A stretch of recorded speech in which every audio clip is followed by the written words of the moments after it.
Welcome to VigiTech Solutions. This is a short video to cover getting started with our tracking platform. When you connect to our tracking platform via tracking.vigitech.uk, you'll be presented with a login screen. You'll need to enter your login details, which were included in the dispatch email that we sent when your tracking device was dispatched. You'll need to enter your username and password and then click login.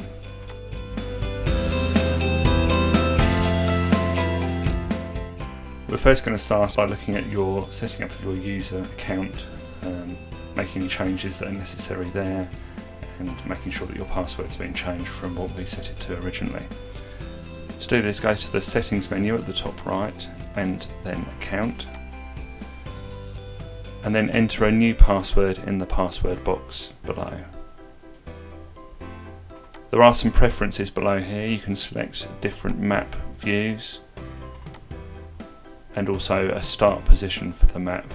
So if you wanted to start it at your home address, you can zoom the map in with the mouse wheel and click on the map state button below, and this will then also always go to this position when you open the tracking portal. Click save, and your password and home location will be saved.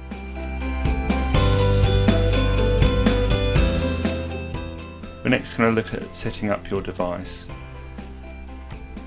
Select the device on the left hand side and you'll see the status below will change. You can expand this status window and this will show you its current location in latitude and longitude, as well as the speed if it's moving, how many satellites it can see, which is an indication of how strong the GPS signal is, what the input power is, what network operator it's connected to, the total distance it's covered since it's been installed, how many hours it's been used for, and how long it's spent idling.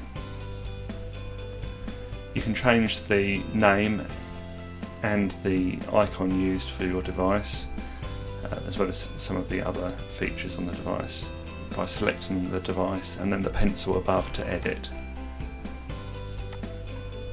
You can enter a new name for the device, such as your registration number.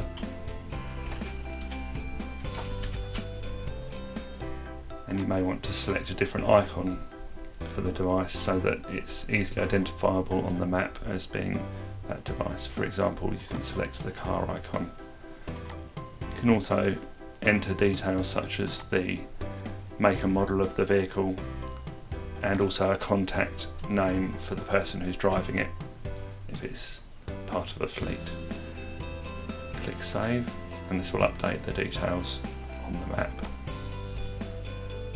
When the ignition is turned on, you'll see that the key will turn green. If you hover over this, it will show you how long the ignition's been on for. So in this case it's been on since 17 minutes past 12. The battery level is also displayed when you hover over it, as well as the fuel level if your tracker supports sending the fuel status.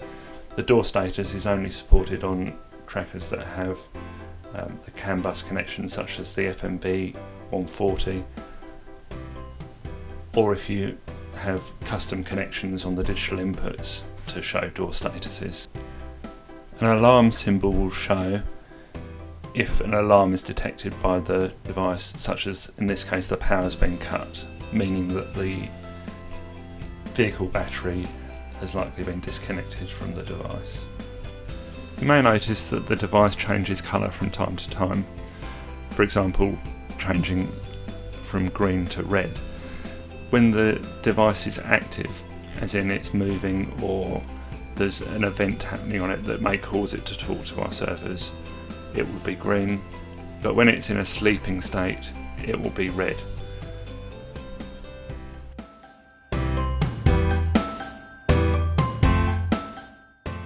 There are various icons along the top of the map which relate to the map features.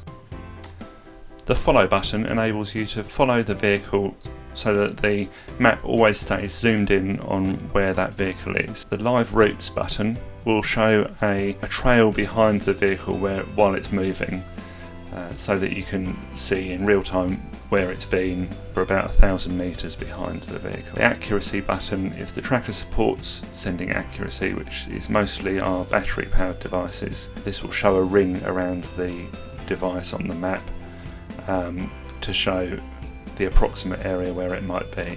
The geofences can be displayed or not displayed with the geofence button, and if you have any Bluetooth tags, these can be enabled or disabled on the map with the BLE tag button.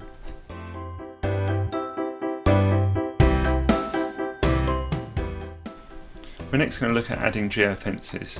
Geofences can be used to trigger alerts when a device leaves or enters a certain area, such as your yard or place of work, or can be used to trigger alerts if a device enters an area that's out of bounds or shouldn't be going to, for example, a dock area or something like that. To create a geofence, go to the settings menu at the top right and then geofences. Click the plus, which is home,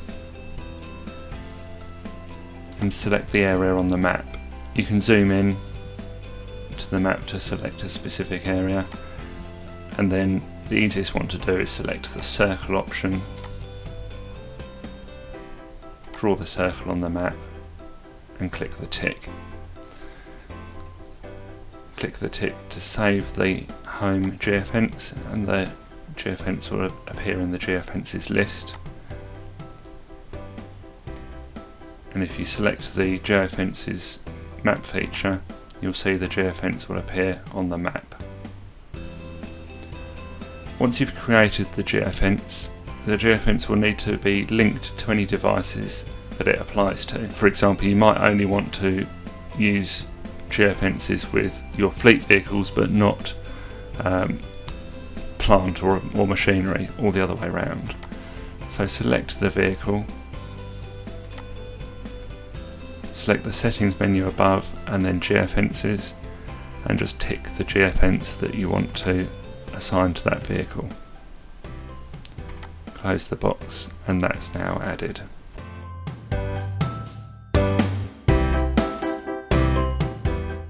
Next, we're going to look at notifications. We might want to add notifications if, for example, a vehicle leaves or enters a geofence, or the ignition is switched on and there's an alarm generated, or various other reasons. Select the settings menu and notifications. Click add. Select the type of notification you want, for example, geofence exited.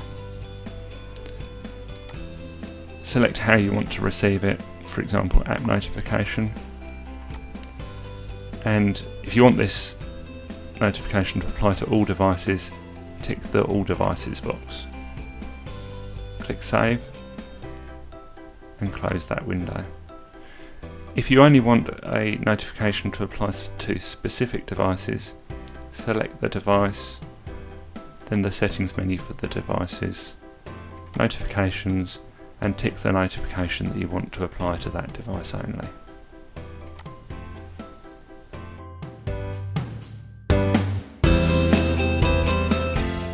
We're now going to look at some of the reporting features of the portal. I've added another device in here to show some of these features. You'll see that this device is a FMB003, so it reports the fuel status in the status window here. To see a history of where the device has been recently, select the device and then click the Quick Report button. This will show below a list of recent journeys that the vehicle's taken. If you select one of these journeys, it will show the route taken on the map, and you can just go through these routes to see where it's been recently. This just gives you a basic overview of where the vehicle's been, the routes taken to get there, how much fuel they've used on that route, the duration, maximum and average speed, and the distance covered. If you want more specific reports, you can click Configure and select a specific time period that you want to look at, or select from some of the predetermined ones, such as this month. Click the tick and then click show. This will just refresh to the list of trips that have been taken on the time period specified. If you need any help or support, contact support@vigitech.uk, and we hope to have another video with you soon.